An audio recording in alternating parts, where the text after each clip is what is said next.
Assalamualaikum warahmatullahi wabarakatuh. Selamat pagi semuanya. Semoga pagi kalian tetap semangat untuk mengikuti pembelajaran pada pagi hari ini. Perkenalkan, nama saya Rogaya. Di sini saya akan menjelaskan materi tentang perlindungan dan penegakan hukum yang ada di Indonesia. Sebelum kita masuk materi pembelajaran kita pada pagi hari ini, alangkah lebih baiknya kita membacakan doa terlebih dahulu. Berdoa sesuai dengan keyakinan dan kepercayaan masing-masing. Berdoa dimulai. Amin amin ya robbal alamin. Berdoa selesai. Oke, langsung saja kita masuk kepada materi pembelajaran kita pada pagi hari ini. Simak video penjelasan. Sekarang ini banyak sekali masyarakat yang tidak mematuhi, tidak menaati peraturan yang ada. Mereka berbuat seenaknya sendiri. Nah, untuk mencegah terjadinya pelanggaran hukum tersebut, pemerintah itu membuat peraturan perundang-undangan dengan tujuan untuk menciptakan ketertiban, keamanan, kenyamanan, keselamatan dalam masyarakat. Nah, ini adalah gambar budaya tertib berlalu lintas. Jadi, ketaatan Anda terhadap peraturan merupakan bentuk kesadaran dalam penegakan hukum.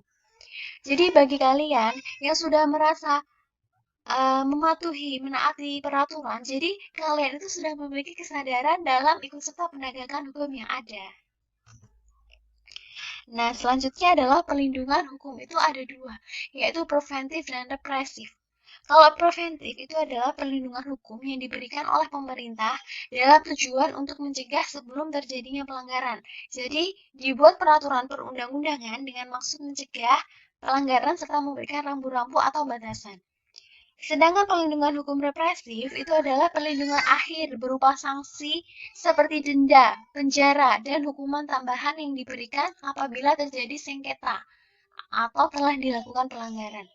Jadi, di sini kalau preventif itu adalah perlindungan yang diberikan sebelum terjadi pelanggaran, maka dibuat peraturan. Kalau represif itu perlindungan setelah terjadi pelanggaran, maka diberikan sanksi seperti denda, penjara, seperti itu. Nah, di sini perlindungan hukum itu adalah pemberian bantuan untuk memberikan rasa aman kepada saksi atau korban melalui satu, pemberian restitusi. Restitusi ini adalah ganti kerugian yang diberikan kepada korban atau keluarganya oleh pelaku atau pihak ketiga. Yang kedua adalah kompensasi. Kalau kompensasi itu ganti kerugian yang diberikan oleh negara karena pelaku itu tidak mampu memberikan ganti rugi sepenuhnya yang menjadi tanggung jawabnya. Terus yang ketiga adalah pelayanan medis. Yang keempat adalah bantuan hukum. Ini berupa bantuan pengacara atau advokat. Semuanya ini itu bersifat preventif maupun represif, baik lisan maupun tulisan. Nah, upaya ini tuh guna memberikan keadilan, ketertiban, kepastian, kemanfaatan, dan kedamaian. Kalau ini adalah konsep perlindungan hukum menurut para tokoh. Ini ada menurut Sacipto Raharja sama Philippus M. Hedjon.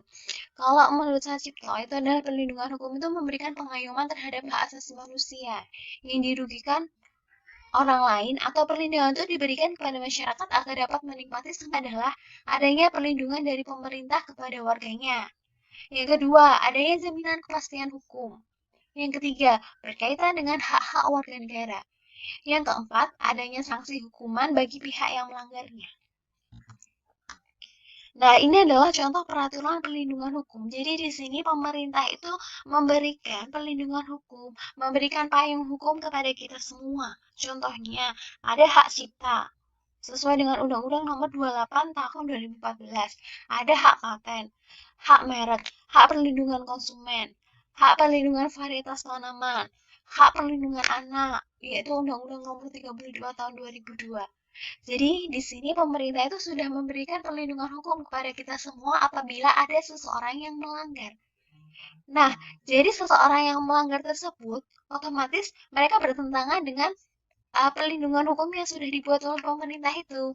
Maka, selayaknya untuk mengatasi itu semua bisa kita ajukan ke pengadilan.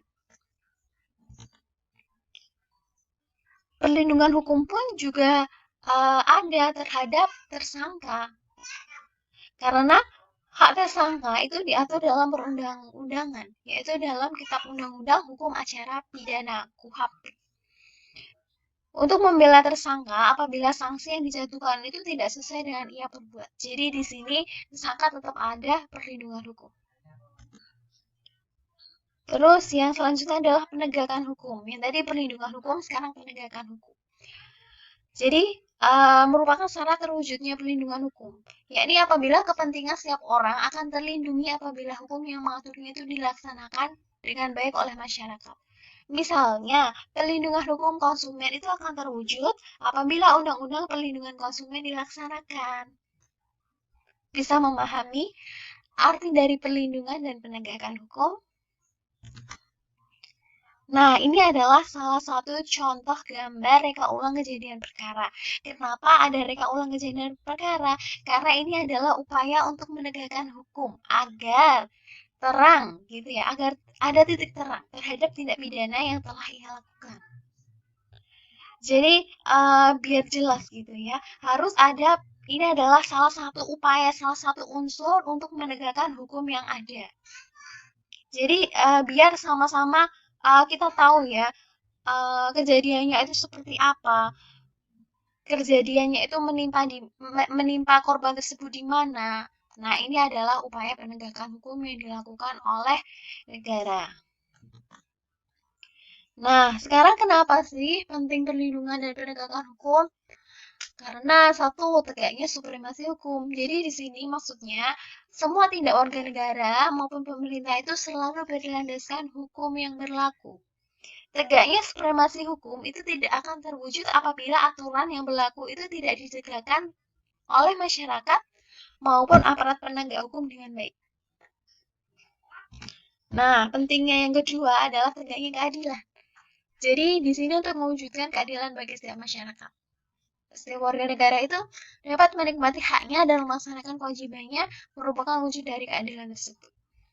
Jadi aturan-aturan itu memang wajib harus ditegakkan untuk mewujudkan keadilan.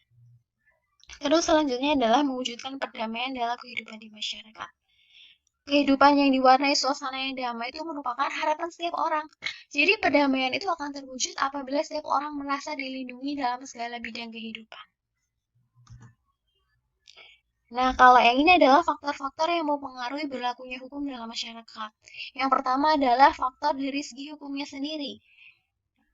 Nah, maksudnya ini adalah undang-undang atau peraturan itu dibuat tidak boleh bertentangan dengan ideologi negara. Dan undang-undang itu dibuat haruslah menurut ketentuan yang mengatur kewenangan pembuatan undang-undang sebagaimana diatur dalam konstitusi negara. Serta undang-undang itu dibuat haruslah sesuai dengan kebutuhan dan kondisi masyarakat di mana undang-undang tersebut diberlakukan. Jadi tetap tidak boleh bertentangan dengan ideologi negara kita. Faktor selanjutnya adalah penegak hukum. Maksudnya di sini contohnya adalah polisi. Nah, polisi di sini tuh menertibkan, membuat keamanan dalam masyarakat. Jadi di sini pihak-pihak yang secara langsung terlibat dalam bidang penegakan hukum itu harus menjalankan tugasnya dengan baik sesuai dengan peranannya masing-masing. Nah, contohnya selain polisi itu ada jaksa, pengacara, hakim, seperti itu ya. Nah, yang selanjutnya adalah dari faktor masyarakat sendiri. Jadi di sini masyarakat itu harus mengetahui dan memahami hukum yang berlaku, serta menaati hukum yang berlaku dengan penuh kesadaran akan penting dan berlakunya hukum bagi kehidupan masyarakat. Yang keempat itu adalah sarana atau fasilitas. Jadi di sini ketersediaan sarana atau fasilitas yang memadai itu merupakan suatu keharusan bagi keberhasilan penegakan hukum. Contohnya harus ada pengadilan, ya enggak? Nah, itu sebuah fasilitas untuk menegakkan hukum yang terjadi. Terus selanjutnya adalah faktor kebudayaan. Jadi di sini berdasarkan apa dalam pergaulan hidup manusia.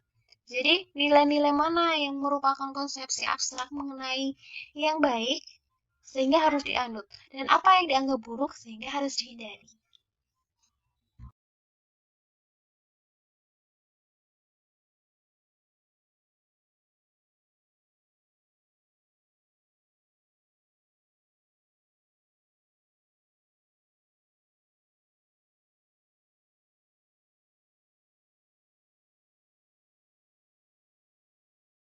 Oke, baik. Tadi itu adalah penjelasan tentang perlindungan dan penegakan hukum yang ada di Indonesia. Semoga setelah kalian menyimak penjelasan tadi, kalian dapat lebih memahami dan menambah pengetahuan kalian tentang perlindungan dan penegakan hukum yang ada di Indonesia. Oke, sekian pembelajaran kita pada pagi hari ini. Semoga ilmu kita pada pagi hari ini bermanfaat. Dan sebelum kita mengakhiri, alangkah lebih baiknya kita membaca doa terlebih dahulu. Berdoa sesuai dengan keyakinan dan kepercayaan kalian masing-masing. Berdoa dimulai. Amin amin ya robbal alamin. Berdoa selesai.